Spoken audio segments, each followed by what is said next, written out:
ଦୁଇ ତିନି ଚାରି ପାଞ୍ଚ ଛଅ ସାତ ଆଠ ନଅ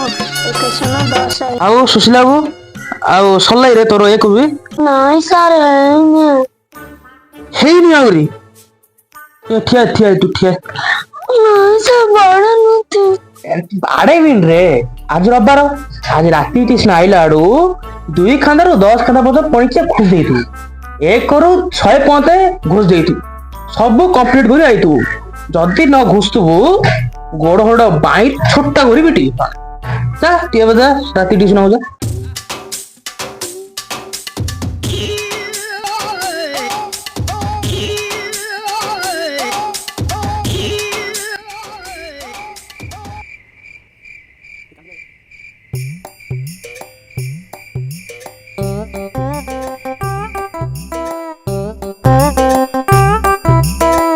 बाबा सुशील केतला आइलु ଏବେ ତ ଆଇଲି ଆଉ ଆଜି କଣ ଶୋଇଛୁ ଖେଳ ଯାଇନୁ ଆଜି ଖେଳିବା ଭଲ ହଉନି ତ ସେଥିପାଇଁ ଶୋଇଛି ଆଉ କେବେ ଶୋୟା ଲୋକ ନାହିଁ ଆଜି କେମିତି ଶୋଇଛୁ ହଉ ଭଲ ହେଲା ମୋ ବାବୁଟା ସୁଧୁରି ଗଲା ହଉ ଖାଇବା ଆଣିଦଉଛି ରହ ସନ୍ଧ୍ୟା 6ଟା ଯେତେବେଳେ ଟ୍ୟୁସନ ଯିବା ସମୟରେ ମା ଘଣ୍ଟଟା 55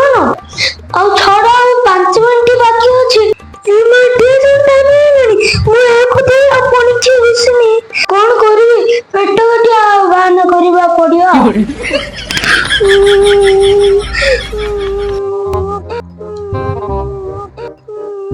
ଟାଇମ୍ କେତେ ହେଲାଣି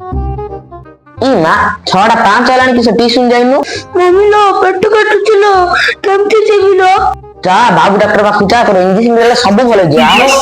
ନାଇଁ ଲୋ ଭାଇ ପେଟରେ ଥଣ୍ଡା ଦେଲେ ସେଟା ଭଲ ହେଇଯିବ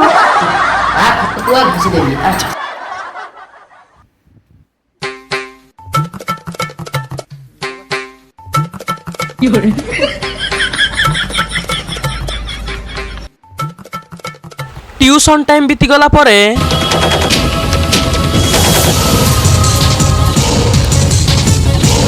ଛାତୁରା ପର ହେଇଲା ଟ୍ୟୁସନ ଟାଇମ ପଡଲା ମୋବାଇଲ ଆଣି ଗେମ୍ ଖେଳେ ମାର ଓ ଏଥିପାଇଁ ଟ୍ୟୁସନ ଯାଇନୁ କାଲି ସକାଳୁ ସିଧା ଟ୍ୟୁସନ ଯିବୁ ଆଉ ତ ରହିଯାଉ ଛୋଟା କରି ପିଟିବି ଆଉ ପେଟ କାଟା କହି ଦେଖୁଛୁ ଲାଜ ଲାଗୁନି ସିଧା Why you always lying? Oh my God.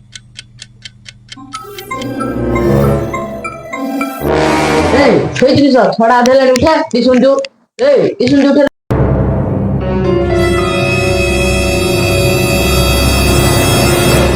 ଏତେ ମଞ୍ଜି ହେଲାଣି ଉଠୁ ଉଠା ଟ୍ୟୁସନ ଯିବୁ ରେ